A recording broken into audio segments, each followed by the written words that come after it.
Hi, I'm Carlie from Hoselink, and if you're experiencing leaky hose fittings, then you're in the right place, as today I'm going to show you how to fix them.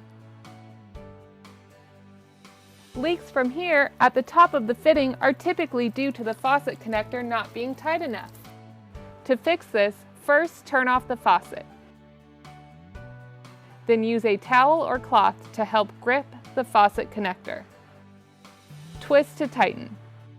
This should fix the problem. Water spurting out between the two connectors, like this, is usually caused from a missing O-ring, which is one of these small black rubber rings. To fix this, turn the faucet off. Make sure you release the water pressure from the spray gun first. Then untwist the two connectors to check that the O-rings are still in place and not damaged. You can see there is still an O-ring in this hose connector, so now we need to check the faucet connector. Unscrew the connector and you can see that the O-ring is missing.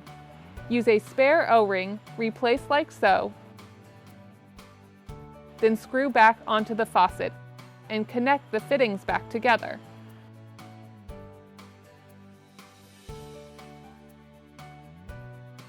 Now, turn the faucet on and you will see this has fixed the leak.